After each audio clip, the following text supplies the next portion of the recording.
Stipend పెంచాలంటూ ఆయుష్ విద్యార్థులు సమ్మె బాట పట్టారు. 8 రోజులుగా విధులు బహిష్కరించి సమ్మె చేస్తున్నారు. హైదరాబాద్ రామంతపూర్లోని హోమియో కళాశాల ఎదుట బైఠాయించి పీజీ ఆయుష్ సబ్ వైద్య విద్యార్థులు నినాదాలు చేస్తున్నారు. మరింత సమాచారం మా ప్రతినిధి రమ్య అందిస్తారు. సరైన సమయానికి జరగని న్యాయం అన్యాయంతో సమానమే అంటున్నారు ఆయుష్ సంబంధించినటువంటి పీజీ వైద్య విద్యార్థులంతా కూడా. గత 10 ఏళ్లుగా తమకు సంబంధించినటువంటి స్టైఫండ్ల విషయంలో ప్రభుత్వంలో ఎలాంటి చలనం లేదని, పొరుగునున్న ఆంధ్రప్రదేశ్ రాష్ట్రంతో పోలిస్తే కూడా కనీసం సగం ఈ స్టైఫండ్ కూడా ఇవ్వడం లేదు అని చెప్పేసి వాళ్ళంతా దాదాపు 8 రోజుల నుంచి సమ్మె బాట పట్టారు. పూర్తిగా విధులను బహిష్కరించి ఆందోళన చేపడుతున్నారు. ప్రస్తుతం మనం రామంతపూర్లో ఉన్నటువంటి ఈ యొక్క కళాశాల వద్ద ఉన్నాం. వాళ్ళని అడిగి తెలుసుకున్నాం. 2016 నుంచి ఇప్పుడు వరకు దాదాపు 60కి పైగా రిప్రజెంటేషన్స్ సమర్పించాము. అయినా ఇప్పటి వరకు కూడా తగిన పరిష్కారం మాకు లభించలేదు. మేము వైద్యులము, మేము మా శ్రమని, మా అంకిత భావాన్ని మా పేషెంట్స్కి, రోగులకి సేవ చేయాలి అని అర్పితం చేస్తున్నాము. కానీ దానికి తగిన స్టైఫండ్, తగిన గుర్తింపు రావట్లేదు. ప్రధాన డిమాండ్ ఒకటే, అలోపతి ఫిజిషియన్స్తో పాటు సమానంగా మాకు గుర్తింపు, తగిన స్టైఫండ్ మాకు రావాలి అని కోరుకుంటున్నాము. మీరు డిస్ప్లే చేశారు ఏ స్టేట్స్లో ఎంత స్టైఫండ్స్ ఉన్నాయనేది. మన స్టేట్లో మాత్రమే లీస్ట్ ఉండడానికి కారణం ఏంటని మీరు అనుకుంటున్నారు? 2016 నుంచి ఇప్పటి వరకు 10 years అవుతుంది.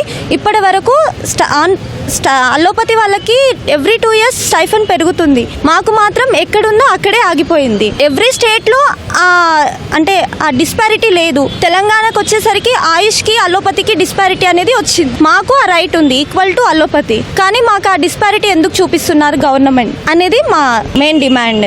మీరు దాదాపు 60 సార్లు రిప్రజెంటేషన్ ఇచ్చామని చెప్పి మీ వాళ్ళు 8 days నుంచి చెప్తున్నారు. ప్రతిసారి కూడా ఇదే విషయాన్ని వాళ్ళ దృష్టికి తీసుకెళ్ళినా గవర్నమెంట్ స్పందించడం లేదు.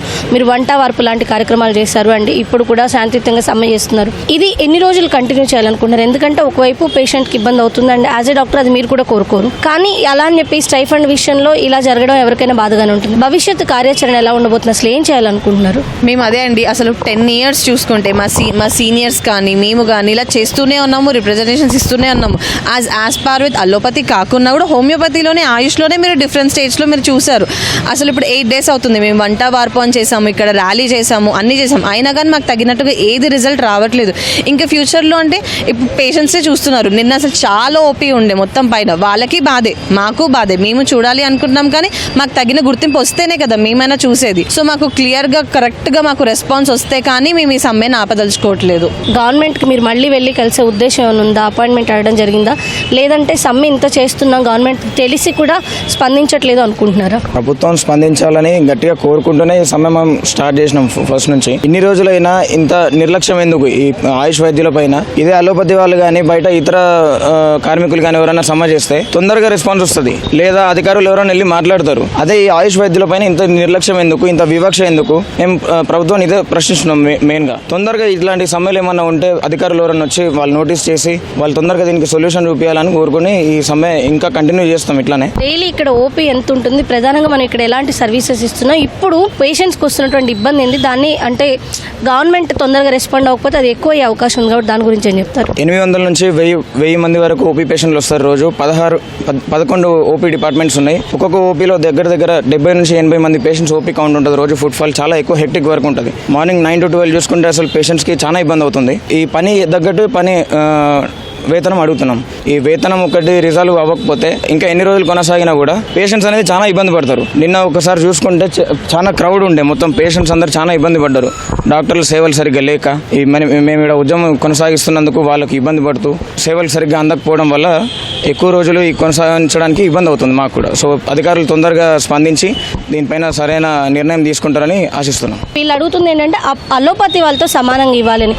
కనీసం అలోపతి కాకుండా మీరు ఇతర రాష్ట్రాల్లో ఉన్నటువంటి ఆయుష్ వాళ్ళతో పోల్చినా కూడా తమకున్న స్టైఫండ్ వేరియేషన్ ఎంత అనేది వీళ్ళు ఇక్కడ క్లియర్గా డిస్ప్లే చేయడం జరిగింది. ఢిల్లీలో చూస్తే 138,000 పైగా స్టైఫండ్ ఇస్తుండగా బీహార్లో 99,000 పైగా ఇస్తున్నారు.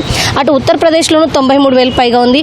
వెస్ట్ బెంగాల్లో 74, కేరళలో 65,000, ఆంధ్రప్రదేశ్లో కూడా 60,000 ఉంది. ఇక్కడ ఉన్నటువంటి తెలంగాణలో కేవలం 30,947 రూపాయలు ఉంది. ఇంత తక్కువ స్టైఫండ్స్తో పీజీ విద్యార్థులు అసలు సర్వీస్ ఎలా ఇవ్వగలుగుతారనేది కూడా వాళ్ళు ఇక్కడ ప్రధానంగా ప్రశ్నిస్తున్నటువంటి విషయం ముఖ్యంగా అలోపతితో గతంలో ఏదైతే తెలంగాణ సెపరేట్ కాకముందు ఉమ్మడి రాష్ట్రంగా ఉన్న సమయంలో అలోపతితో కలిపి సమానమైనటువంటి స్టైఫండ్ ఉండేది. అయితే ఇప్పుడు ఈ 10 ఏళ్లలో చాలా మార్పు వచ్చింది. ఈ వేతనంలో చాలా ఉన్నటువంటి ఈ ఇబ్బంది వల్ల తాము పనిచేయడం కష్టంగా మారుతుందని చెప్పేసి ఈ స్థాయిలో ఈ డిఫరెన్స్ ఉంటే గనక తాము విధులను కొనసాగించలేము. కాబట్టి ప్రభుత్వం తక్షణం దీనిపైన స్పందించాలని కోరుతూ 8 రోజులుగా ఆయుష్ విభాగానికి చెందినటువంటి వైద్య విద్యార్థులంతా కూడా ఆందోళన చేపడుతున్నారు. ప్రభుత్వం ఇప్పటికైనా స్పందించాలి అని చెప్పేసి వాళ్ళు డిమాండ్ చేస్తున్నారు. కెమెరా పర్సన్ రాజుతో రమ్య, ఈటీవీ న్యూస్, హైదరాబాద్.